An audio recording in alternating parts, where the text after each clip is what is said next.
Duha ka managlahing insidente sa bukirang barangay sa syudad sa Sugbo na itabo niadtong weekend. Babaeng nangihilang nahog sa pangpang. Samtang magtiayong sakay sa motor, girescue sab kay milahos sa dulugong bahin sa bukid. Ang report ni Nico Sereno.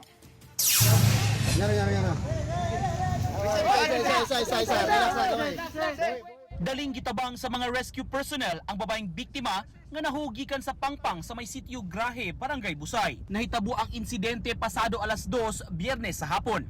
Gibanabanang may giladmon nga moabot sa 60 meters ang natagakan niini paingon sa libon nga lugar. Matud pa, ang babay nangihi sa maong bahin. Dihang na-outbalance kini, naligas kami hatod sa iyang pagkahagbong. Bugbog na daw ko nung sinik, base nila alas 8 paras buntag nag-inom, duha na sila kabog sinik, puro babae.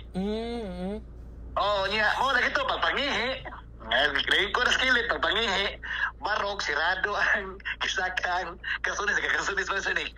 Wa na kasirado kus butunis, na mur na barag, na dritso dito sa laom, lumod sa mur na tabunan na sa mga kanang-kan ba, mga kaway-kaway, sagbot. Biyan ato mao na to na dritso na ngadto sa ubos na 60 meters approximately. Nakaangkon og samad ang biktima nga gidali pagdala sa ospital aron maatiman. Ba nag-asawa ko ni, nakaklik nilahos. Samtang sa laing bukirang barangay sa Cebu City, girescue sab niadtong Sabado sa gabi kining magtiayon nga sakay sa motorsiklo. Gingong nilahos ang ilang motor sa dulhugong parte sa bukid sa may sitio Kaangking, Barangay Tuong. Kuti ang pag-rescue sa mga biktima nga gigamitan pagpisi aron madala sila pataas. Daling gidala sa ospital ang mga biktima.